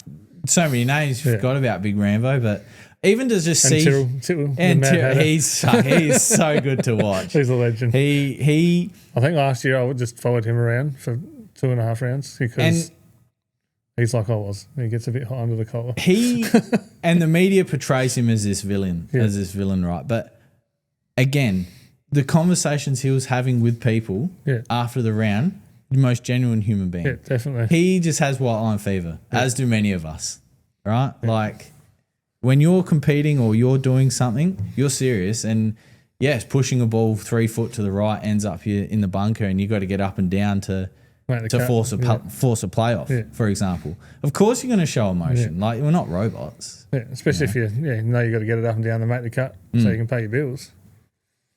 You know? But yeah, Tyrrell had a great bloody major run this year as well. He played some really good golf. Rambo obviously had to pull out from the – what did he pull out? He pulled out for something for his ankle or something. But still, like he's – the Olympics. The Olympics, that's right, yeah. It was the Olympics. Olympics he was winning and then he duffed the last 6 holes or something. 8 holes, went 9 over or something. Yeah, that's right. But joining Liv was the reason for that. Yeah, that's it. Fuck off. He only plays 3 rounds. He's not used to playing the fourth one. Fucking, and the way that Bryson won the US Open. Oh, that was great. That was couldn't pick the better person to beat either. Oh, especially in the last 12 to 18 months, absolutely. I think after that, Rory did come out and say, he's probably been Jay Mahoney. Well, they can't talk now after what the shit that I watched the other day. No, that's exactly right. It's in saying that I can see a definite market for the TGO, and actually, I didn't mind watching the highlights of it. The highlights were good, but sat there and watched most of it. I felt because we watched it in the clubhouse last night after we'd finished, and I felt the time taken between shots took too long. Yeah, I thought it was supposed to be fast paced. Yeah, quick. The shot clock was like 40 seconds. Yeah, make it 20. Yeah, these put them under the pump. Yeah, these blokes hit golf balls for a living. Yeah, if they can't get it together in 20 seconds. Yeah. Come on. And it's just a bit of fun. It's not like you're... Yeah, they're probably still getting paid millions of dollars. Yeah, that's right. But, I like even the first person we saw was Cam Smith, and he was walking down the Live First hole on the Pro-Am on that Thursday, the first year, and then 25 the next day, came and met all the greenkeepers and I had a photo with Cam Smith. I was like, this is fucking unbelievable. Yeah, it's good. This is, and he was engaging and there was like 80 blokes around him wanting to take a photo and he's, Because he signed one of the bonnets of the Toro, I reckon, pretty sure. Yeah, he signed he signed one of the blokes' cabinet. Yeah, the tool chest, the mechanic's tool chest, that's what it was. I remember him bringing it out and going, fuck, all right, whatever. Because they borrowed a couple of our workmen's and I said this, because we hadn't even had, they were brand new. Hadn't even been delivered to us. And I said to Simon Jones from Toro, I said, if you can get Cam Smith to sign the bonnet, that's all I want. Yeah. Sorry, no, it didn't happen though. We would have had to put a lacquer over it. And get it. Well, somewhat try and pull the sticker off and get it proper coated. Or just get a brand new bonnet and just hang it up in the shed. Yeah. But love or hate it, Live is great for Australian golf. Yeah, it is. Going to be interesting this year with the weather. A strange decision, I thought. I can see why they're doing it. I can see why they're doing it, but I think our 40-degree heat in Adelaide is different to a 40-degree heat elsewhere around the world. Like in Dubai or something. The different heat. Yeah. And I think the tourists that come, if it is 40 degrees, not saying it will, but if it is 40 degrees and the tourists that come over, because especially the first year, we was camped next to a couple from Zimbabwe, and they're like, this is great. Like, we don't get this either. As there's obviously, they do go to South Africa, but Zimbabwe is obviously up over there. People from Asia that we're speaking to, like the UK, Europe, like they come from all over the world. Yeah, they do. If they're exposed to the 40-degree heat, they're going to struggle. Yeah. Like, especially the guys and girls from Europe. Like it's, and then we had, even last year, we had a guy collapse behind me because he was too hot on the last day. Yeah. I should probably if this guy ever watches this video, the guy that passed out at Live last year and took me and hit me in the back. Don't feel bad for hitting me on the back. I felt bad for not moving because I didn't want to lose my spot. Like as soon as I figured out he'd come through and he was all good, and paramedics or the volunteers had him, I was like, well, if I move, then this bloke over here is going to take my spot. So yeah, I somewhat apologise for not moving, but you're all good. So yeah, it was a good spot. It was good. I didn't want to lose it because there was 10,000 people. Once you got a good spot, you can't leave. Nah. You leave, you're done. Yeah, and and then you see Cam Smith hit it onto the green from the garden. Oh, that was during the playoff. Yeah. Like he hit it there twice in a row off the tee. Like, yeah. No, I mean, love or hate golf. My missus wasn't she would know maybe 5 players. Yeah. She knows Phil because of the thumb. Yeah. Like, so, Phil. But she had fun. Yeah. My sister would have no interest in golf. Yeah. She had fun. Her husband, little bit of interest, loved it. Yeah. And I think that's important because without the next generation or even, the people that are that 30 to 50 age had never played golf before, introducing it and playing it because they might have played footy or soccer or tennis and they're looking to do something different now. Golf's a great sport. It is. You can play it forever. And and with the handicap system, it brings everyone in line. Yeah. Like, old mate might have a double bogey and still get a 2-pointer, but it's all skills relative. Yeah, that's it, definitely. Golf's a great sport. It's social as well. Get to meet and talk to a lot of people. Yeah. Sometimes some losers, but that's with everything. It's good. And I think there's one more in Adelaide after this year. I think it was 4. Yeah, I'm not sure. 4 that they got. All I can say is whoever takes it up next, I hope they are able to do what Grange did and be able to support 100,000 people walking through those gates, because it'd be a shame to only limit the tickets to 40,000 for the 3 days. Yeah, definitely. Because that's you're missing out on another. This year especially, the 3-day passes sold out in the pre-sale. Yeah, crazy. Like in an hour or something. It's only going to get worse now. People are going to be hunting those tickets after. Yeah, and the amount of people coming from overseas as well. Yeah. Like it's just, and like obviously the Gully. I think Matt was saying that the open to public tickets through that period are all gone as well. Yeah, we're busy. Like not only is it the city of Adelaide, but it's the suburbs of Adelaide that benefit from these types of events. I think we've got a double shotgun on the Wednesday. Wow. Because we've got Ladies' Day in the morning, but then a full field of live visitors in the afternoon. Yeah. So that's what I guess people don't recognise either, like the pubs, the clubs, the golf courses, even places like Adelaide Oval, especially if they're cricket fans as well. Yeah, that's it, because it's not uncommon that cricket and golf share the same fans. Yeah, so if you're coming from a country that you've seen the Adelaide Oval change over the last 20 years and grown up with it, well, of course you're going to go and see it. Yeah. Like, wow, this is Adelaide Oval. So there's so many different benefits to having events like that in Adelaide. Yeah. Gather round as well. Yeah. Like, remember the first year it was gather around 1 week and then live the next week. Yeah, well, yeah. That's great because people were staying for the whole 2 weeks. Yeah, you had the record amount of people in Adelaide at that time, and the return of the Clipsal as well. Like, it's just there's a lot of people out there that whinge and complain, but I think the more we bring to Adelaide, the better. Oh, definitely. The Lawnhub Legends page is fast approaching 500 members. So it's an unmoderated group. So if you're looking to say some things lawn related, go for it. Favorite hole, Adam? The Gully. Probably that. I don't know what hole it is now. Would be the 10th. Is it the 11th at par 5? Back down the hill. Towards the clubhouse. Yeah. Yeah, because I nearly eagled it. So that's probably why. Enough. Probably why it's one of my favourite holes. Again, if you hit a good shot off the tee, you get rewarded. Just.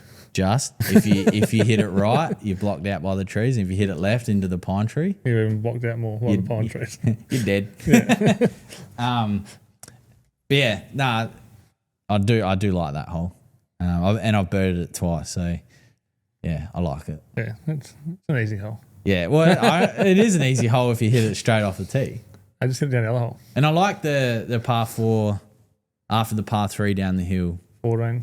Yeah. With the 2 bunkers up. With the 2 bunkers, yeah. So I've hit both 3-wood and driver off that tee, depending on how I'm feeling.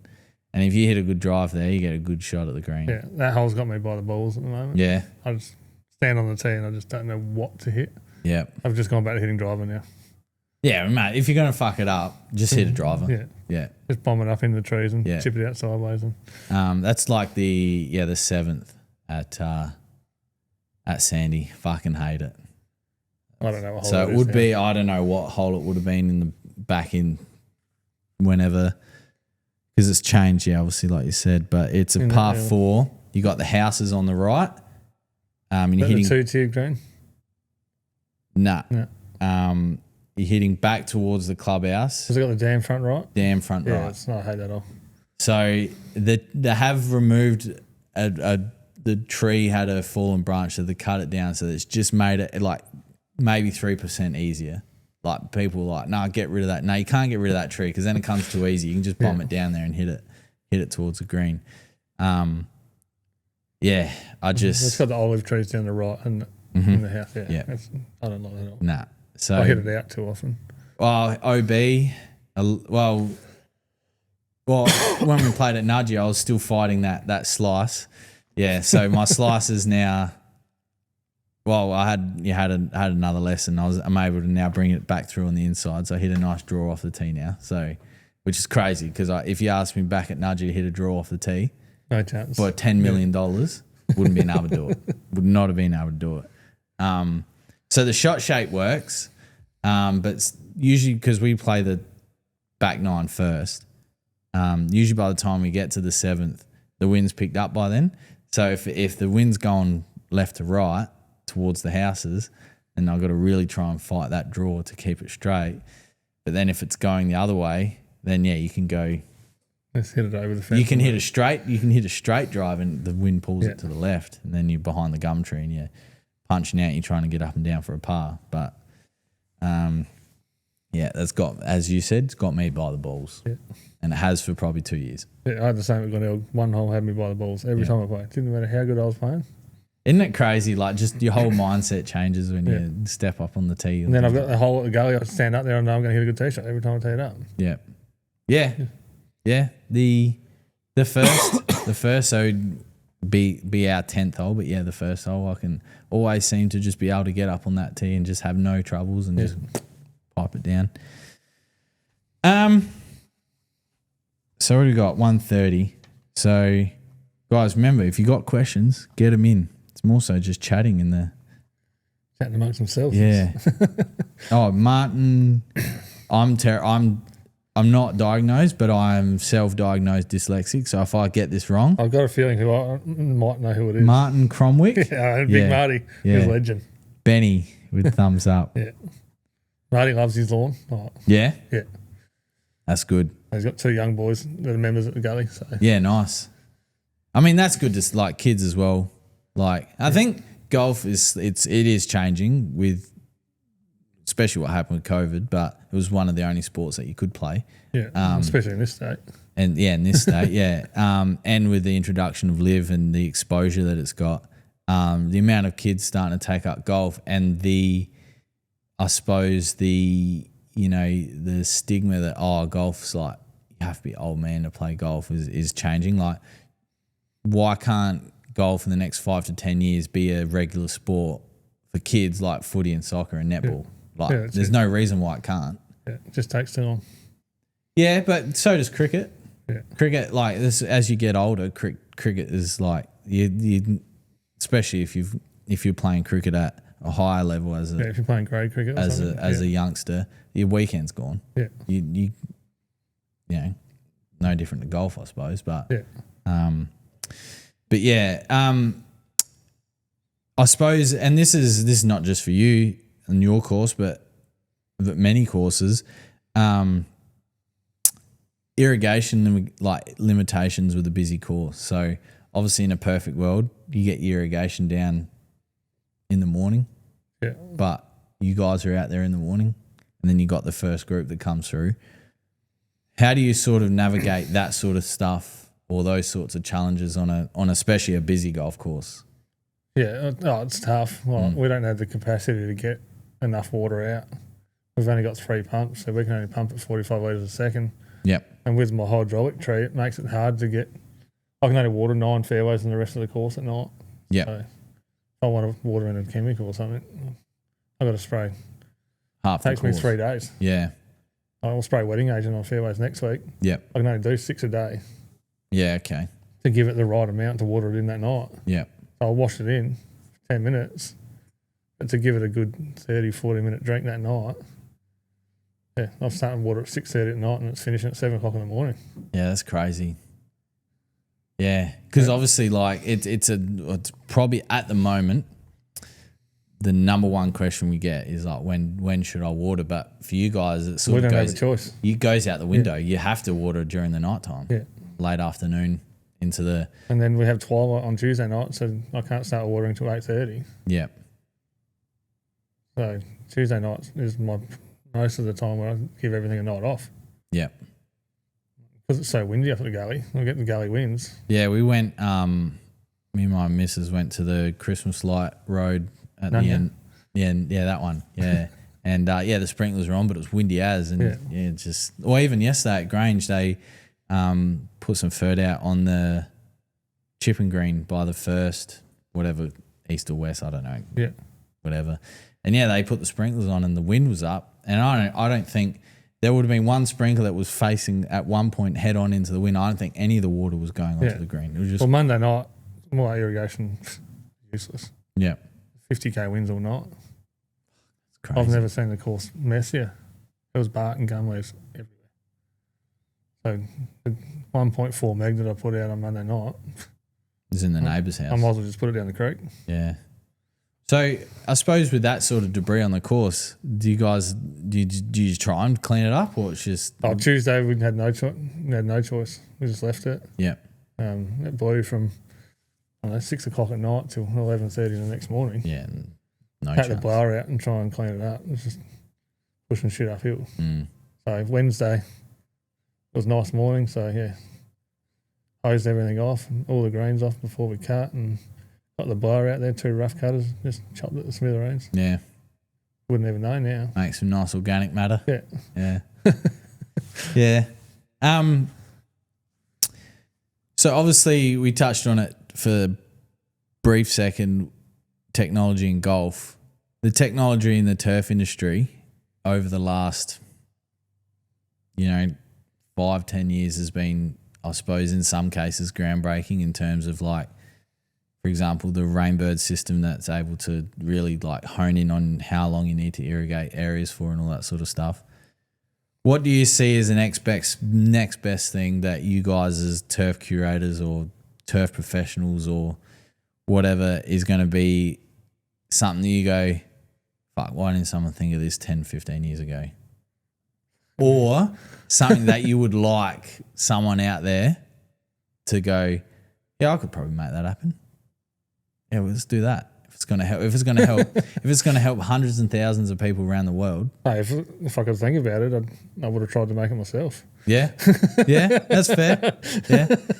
Yeah. Because if I'm one step ahead, then that's probably something that I can paint and make a bit of.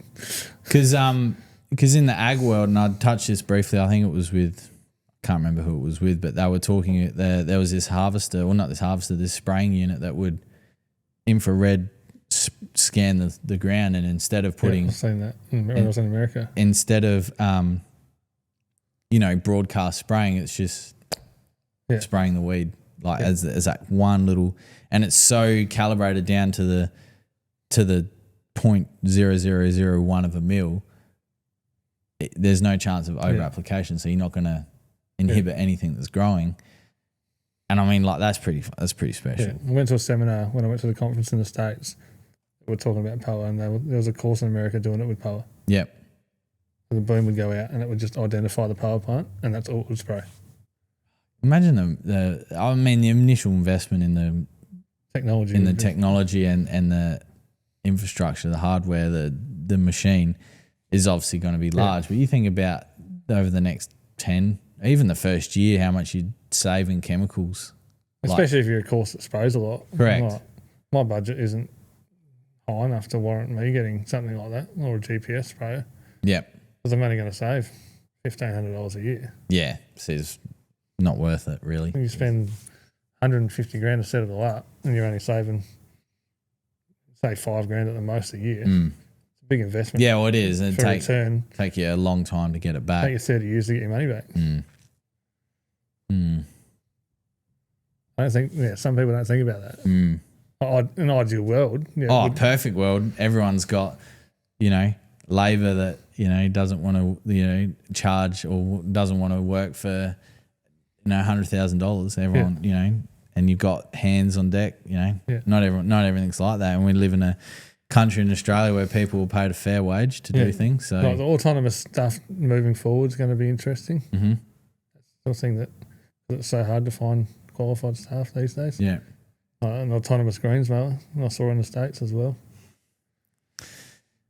So yeah, I mean the golf course pretty impressive. It is, but like it's very, you put a lot of faith in something to sort of look after or cut your most valuable possession on a golf course, I suppose. Like, because you think if one of those mowers does something and you can't use that green for a week, like especially with full electrics these days, it's probably not. Well, even at Grange for Live, watching those E-flexes work, like they're just compared to a normal Greensmaster noise wise, like it's crazy, isn't it? Like they were cutting out the front of the clubhouse yesterday, and like people just walking past, and it's just like 10 years ago that would have been annoying cutting out the front of the clubhouse at 2:00.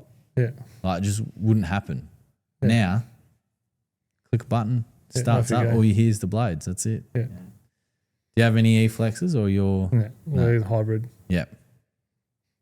Yeah, we kind of too expensive. Oh, it's crazy, and I think it was one day we're gonna have to. We don't have a choice. Yeah, there are houses everywhere, but yeah, even though the golf course was probably there first, like. I'm not going to comment on that. No, but like it's the same as when people live next to a supermarket. So when I was at Salisbury North Drakes down here, like the supermarket was there for a very long time, and these people would have been 30, 35 max, right? So haven't lived there their whole life. Yeah. And they were complaining about the compressors that run the fridges. And I was like, well, do you shop here? And they're like, yeah. I'm like, well, if those compressors turn off, all your food goes bad. Yeah. And so you moved here. Yeah, that's right. So, and the people at the airport that whinge as well. Like, anyway. Skagesbrooks asked here, most enjoyable aspect of working, of dyslexic. Let's start again. Doesn't even say working. Like, most enjoyable aspect of looking after a golf course and the worst. So let's start with the most enjoyable aspect of looking after a golf course. So that's why we don't want to be greenkeepers. Yeah, that's it. Nah. Oh, that's funny. Yeah, the best aspect was like, quality. Yeah. When you know you've got something quality, it definitely makes you feel proud of what you do, especially when not often it happens, but when the golfers actually come up and say the course is good. Yeah, I mean that's in every job, every industry, every human nature is the only time you hear from someone is when they've got a complaint. Yeah. Like, so the no news, good news. Like when you're not hearing anything, you know you're doing something right, but it's shitty. Yeah, not very often members would come up and say, "Oh, the course is great." Mm. Which is shitty because, like, it's just shitty mentality that a lot of people have. Unfortunately, can't keep everyone happy. Unfortunately, no, you can't. But I think especially preparing a golf course, or those sort of few weeks after reno, once it's starting to come back, and that's my favourite time of year, reno. And you've just striped something up and you can stand back. It's probably one of the very few jobs that you can really look back on and go, fuck, that looks good. Yeah. Fuck. Yeah. When something looks good, you're pretty proud of what you've done. Especially when you've got 25 hectares to maintain. Yeah, and again, when and you get the 30 square meter chair experts, it's, and we get it all the time. Like, Clint cops it a lot for his lawn. Yeah, he's like, "Fuck, you're the owner of Lawnhub and your lawn shit." Or I'm a superintendent and my lawn's non-existent. Yeah, his lawn looks shit because he's the owner of Lawnhub. That's the whole reason. It's the reason that he's able to bring products and stuff and for people. It's just because we're busy. The last thing working. I want to do when I get home is look after my lawn. Well, it's like it's like a mechanic. It's the last thing they want to do is go home and work on someone's car as well. Like, that's it. It's what they do day in, day out. Like at my old house, my lawn was, my neighbour thought it was artificial. Yeah. Until I renovated it one year. And they were like, oh my God, I thought that was artificial. I remember the first time I renovated my lawn, and again, it's only like, it's 30 squares out the front, but yeah, they're like, I remember them coming across and going, are you getting rid of it? I'm like, what? No, just doing a reno.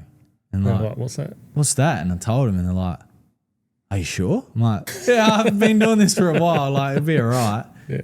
And like 2 or 3 weeks later, and you stripe it up because everything's fresh and green and vigorous, and it's they're like, yeah, okay, I've never done that before. But I'm going to do it. Can you come do my lawn? Yeah. And start making money on the side. Yeah, we ended up doing their back lawn, and they ended up selling the place after the lawn come up. So, but yeah, like it's that is nice, and I suppose the worst. It's probably, I'm not going to speak for you, but probably the conditions sometimes that you're faced with, maybe. No. I think it's the interaction with the members sometimes. Yeah. Because they can be pretty ruthless sometimes. Yeah. I mean, it's tough. Like it. Yeah. But I think that's with everywhere. Like even at At the end of the day, we need the members. Yeah. To have the facility that we got. I think. And the early mornings can be tough sometimes, especially in winter. Oh yeah, especially at the Gully. Because we start at 5 a.m. every day, all year. Yeah. That is early.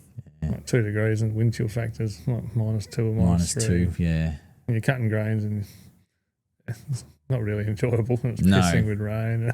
Are you on the mows cutting greens, or are you walk behinds? Right on. Right on. Yeah. Yeah. Yeah, with only 6 blokes, can't have 4 blokes out hand cutting greens. No, I was going to say that when it's 2 degrees, it would probably be the only thing you would want to do is. I want to hand cut greens in winter. Yeah, because just take the footprint of the triplex off the greens. You got to buy more walk behinds. Yeah, of course.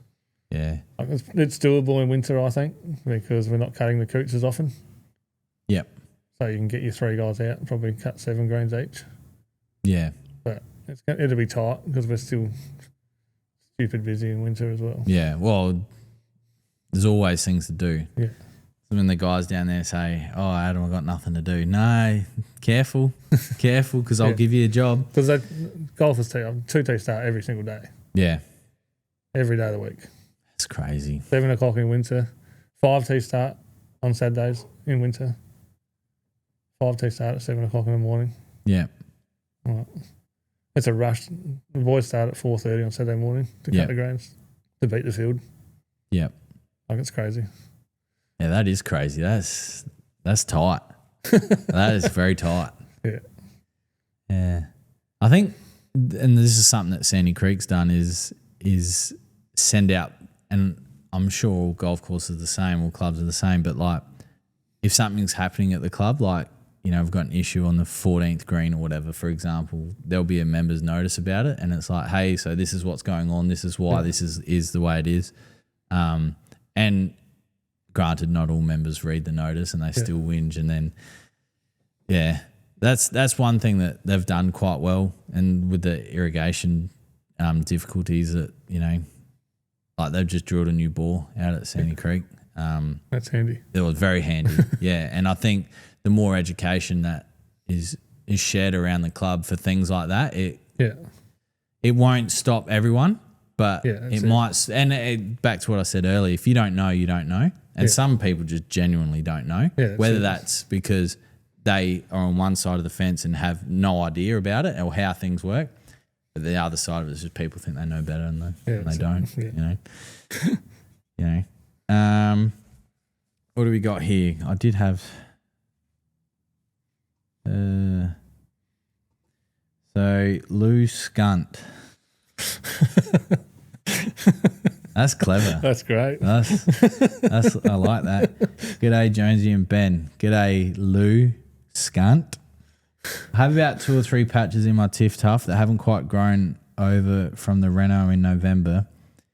Can I just throw some fine place sand on them to level things out? Yeah, you can. Are they big patches or little patches? It's tough because obviously without an image or anything like that. But definitely start with the sand. If it's only 2 or 3 little patches, then some play sand will be all right if you're going to buy it in the bag. But if you need large areas and you've got access to a trailer, it's always going to be cheaper to go and get sand from the landscape yard. Definitely start with that. And then if it doesn't improve or nothing creeps into it, might have to look more into as to why those patches are there. And at this time of year, depending on where you are in Australia, it could be fucking anything. It could literally be anything. Hey legends, this is from Jason Kremer Designs. Hey legends, I've just laid some wintergreen cooch in southeast Queensland. What's a step-by-step guide to make sure I don't stuff it up post-laying? Well, you want to get a quality starter fertiliser and wetting agent. That would be the first 2 things. Access to water. So you want to make sure that you're watering the lawn to the point where it's not soaking and squelchy. You just want to get enough water on it each day. And if that means it's a couple times, 3 or 4 times a day, just getting some light water on it to keep it damp so the roots are able to take over. And then something like roots and shoots 7 to 14 days after laying, just to help with that, with the got laid as well that's in the starter fertiliser. Or what is the starter fertiliser? Essentially, you're trying to get that root growth, you're trying to get that to stick into the soil as quickly as possible. As soon as that process happens, it's happy days from there. It's just, but you just got to get it into the ground. So the cherry popper pack is perfect for this situation. Comes with an application calendar, timing. I did see a comment the other day on one of the pages that lawns don't have calendars, and that is correct. But it is a guide. You can still go off a guide. I'm not going to send products out there with no information, shooting people blind. You want. And then you get people like Clint that put together concoction mixes and then wonder why his hedges didn't grow for 3 years. I've done that before. Well, I mean, what he was targeting worked, so the consequence was his hedge didn't grow. But it's starting to come back now. It's been 3 years because I've been at Lawnhub over 3 years, and he did it just as I was starting. Yeah, and it's this poor hedge. This poor hedge. So we've got about 10 minutes left, so make sure you got a question, get them in. I think we probably touched on it, but have you got any other hobbies outside of work, I suppose, other than golf? Or would you consider golf a hobby now, or still sort of like not in the hobby? It's still like something that are you still trying to become better at golf, or? No, I'm definitely not trying to get better, but I still try and play once a week. Yeah. But it's frustrating these days because I know that the standard I was at compared to the standard I'm at these days. Yeah. I still try and hit that shot that I knew I used to be able to hit. Yeah. Well, I think, and that's one of the most frustrating things with golf, because everyone can hit a tour shot, regardless on your skill. Yeah, like anyone can hit a golf shot that is seen out on tour. Yeah. It's just what you do the next shot. Yeah, that's it. I definitely, golf is the main one still. Yeah. Still, get out there. They're trying to talk me into playing pennants again. Yeah. Do you like competing? I love it. Yeah. Yeah. And that's what the problem is, like the desire to keep playing competitive golf. is still there. There's a few issues around playing. Yeah. So, yeah.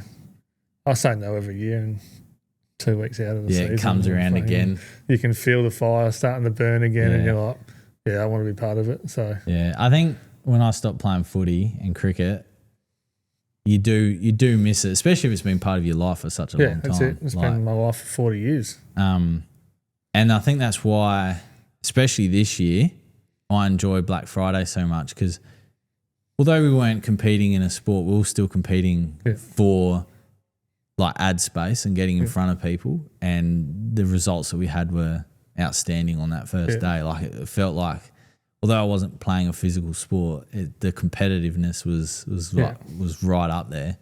I mean, I wish I was better at golf, but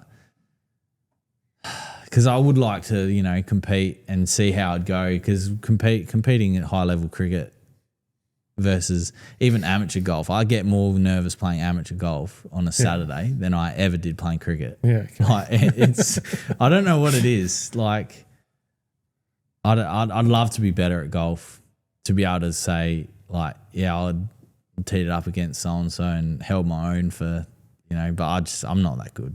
Like, you can be though. You can be.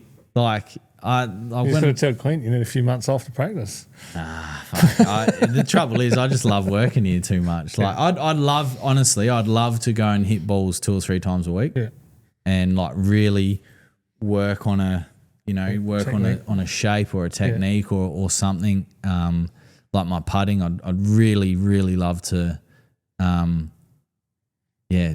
on it, because that lets me down. Yeah, same. Like I shot even my one under yesterday was 3-3 whacks. Like that's just standard for me.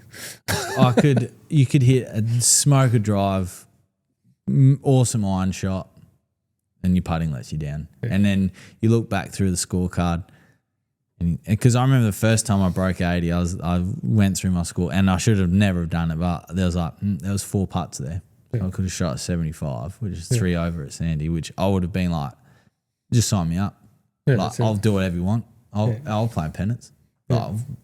But then to go out and do it the next week. Yeah, I'd love to practice more, but because at the end of the day, that's what it's what it comes down to. Because I play at work as well, it probably doesn't help the situation. Mm-hmm. Like if I went somewhere else and played, it might be different. Yeah, because I've always got the members thinking I'm working still. Yeah. I'm there practicing, and they think, "Oh, well, there's Ben. Let's go have a quick chat." I can definitely ask see him that. about this, or why is this happening, and how come this, or the greens are slow. Why are the greens slow? Oh, it's read your members' bulletin. Well, there's other things you could say, but I've nearly got through the whole thing without.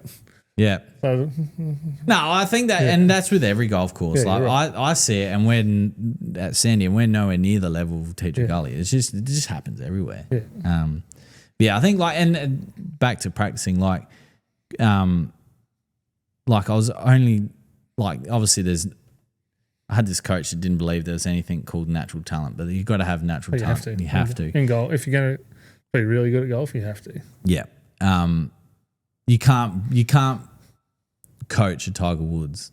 Yeah, no. Impossible. Like Butch Harmon had the best job in the world. Yeah. The most talented person in the world. Yeah. He didn't have to do much. No, just, all right, you got to tweak that. Yeah. You do that. Like natural talent towards something that you like. So like I was naturally okay at cricket. Yeah, right? But then you practice. I've heard that you were pretty good. You practice 4 or 5 times a week. You hone in those skills. You play, you train for match situations, and you go out there and execute. Yeah, golf is no different. Yeah, you're right. And in probably,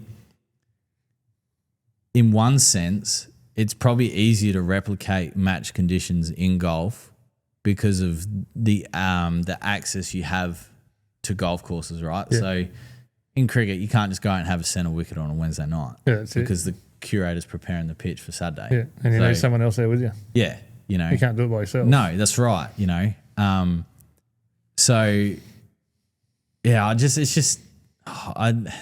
I really need to either make a decision whether I'm going to go and practice 2 or 3 times a week, or I'm just going to continue to be a Saturday hack. 2 or 3 times a week. Just buy a simulator. Tell Clinton to buy I did. I bought a Skytrack. Yeah. I bought a Skytrack, bought a net out the back, the mat, everything. And that's funny because that's when I was at my best. That's when I dropped my handicap the quickest and stayed at, I think I was at 6 or 7 for my longest period of time then. And then my neighbours complained. So I was like, nah. But I sold it just after COVID, so I ended up making money on the simulator. Yeah, okay. Because everyone was like, oh, fucking, I saw it on YouTube, I'm going to go do it. And then I had this whole setup, and this guy came from Murray Bridge, drove down the Gawler, picked it all up. And then, the sim, just sold that for more than I paid for it. So it was investment. It was. Sounds like it. Yeah. And I sold my Land Cruiser during COVID, made money on that as well. Yeah. Cars and COVID were crazy. Stupid. Oh, Jesus. Okay. Lots of questions.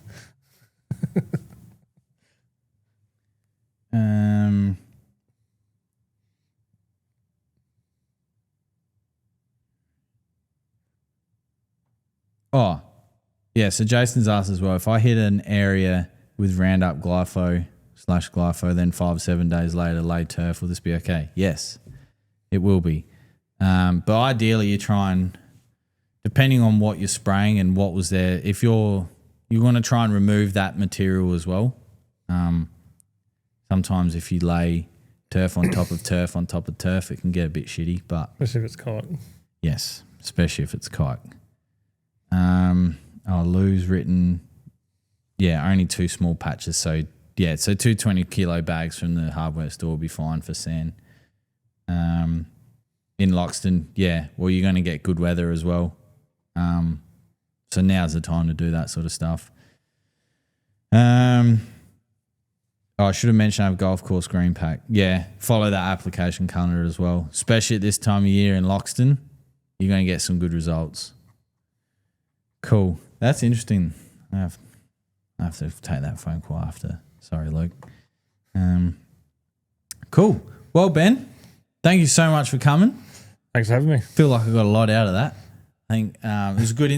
Again, I've known Benny for a couple of years now, and I learned some stuff in this podcast. So there's more we can talk about. Millions more. And I say that every single podcast when we have a guest. Like, we could literally go on, your first experience with this mower, first experience on these types of greens, could go on and go on. But no, thank you so much for coming. I know you're busy. I know the Gully's busy, and especially with, like we spoke about, Liv coming up. So I know you want to get a few things good done. Good time of year. Guys, thank you again. I know I say it each week in the Weekly Cup. We have the best customers in Australia. If it wasn't for you, we couldn't be doing this, and we couldn't be getting guests on like Ben live on a Friday, full transparency. We don't hide behind nothing. There's a few comments during the week, so but it just means that we're being spoken about, which is always a good thing. It's good. Yeah. So next week, the 17th, I'm not here, so we're gonna have to sort something out before Wednesday. Izzy, all right? Irvo's the man, I reckon. Irvo might be the man because I don't know if Clint's back yet. Or Mudgy. Mudgy. Oh, no. Clint and Mudgy. Irvo and Mudgy, that could be interesting. That would be good. Regardless, we haven't missed an episode yet. So we'll make sure that something is put out for you guys. But until next time, thank you, and we'll see you later.